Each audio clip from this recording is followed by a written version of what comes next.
की कहानी। एक साहूकार था जिसके 7 बेटे थे। साहूकार ने एक तालाब बनवाया, लेकिन 12 वर्षों तक भी वह तालाब नहीं भरा। साहूकार ने कुछ विद्वान पंडितों से पूछा कि इतने दिन हो गए लेकिन मेरा तालाब क्यों नहीं भरता है। तब पंडितों ने कहा कि तुम्हें तुम्हारे बड़े बेटे की या तुम्हारे बड़े पोते की बलि देनी होगी, तब ही यह तालाब भरेगा। साहूकार ने पंडित की बात मानकर अपनी बड़ी बहू को पीहर भेज दिया। साहूकार की बहू हमेशा बछवारस का व्रत कर बछवारस की कहानी सुनती थी। बड़ी बहू के पीहर जाने के बाद साहूकार ने बड़े पोते की बलि चढ़ा दी। तब घनघोर मेघ बरसने लगे और तालाब भर गया। जब साहूकार तालाब की पूजा करने जाने लगा तो लोग भी उसके साथ तालाब की पूजा करने जाने लगे। जाते समय साहूकार ने अपनी दासी से कहा कि गेहुला धानुला यानी चने मोट बना लेना। साहूकार की गाय के बच्चे का नाम भी गेउला धानुला था।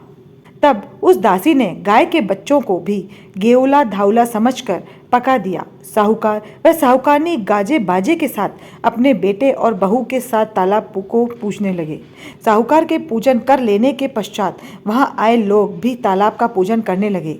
उसी वक्त जिस पोते की बलि दी गई थी वह गोबर में लिपटा हुआ मिला और आकर कहने लगा कि मैं भी तालाब में कूदूंगा। उस बच्चे को देखकर साहूकार ने कहा कि मैंने तो इसकी बलि दे दी थी जिससे कि तालाब भरा था, लेकिन गाय माता ने हमारी लाज रख ली और हमें हमारा पोता वापस लौटा दिया। अपने बेटे को लेकर बहू भी बहुत खुश हुई। तब साहूकार दौड़ा दौड़ा घर वापस आया और अपनी दासी से कहा कि गाय का बच्चा कहाँ है।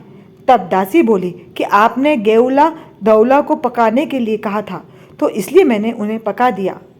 यह सुनते ही साहूकार क्रोध से तिलबिला उठा और अपनी दासी से कहने लगा, अरे पापिनी, तूने यह क्या अनर्थ कर दिया।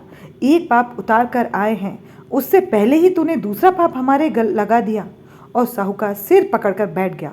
साहूकार और साहूकारनी सोचने लगे कि अब गाय आएगी तो उसको क्या जवाब देंगे। साहूकार ने एक हांडी में गाय के बच्चों को डालकर खड्डे में दबा दिया।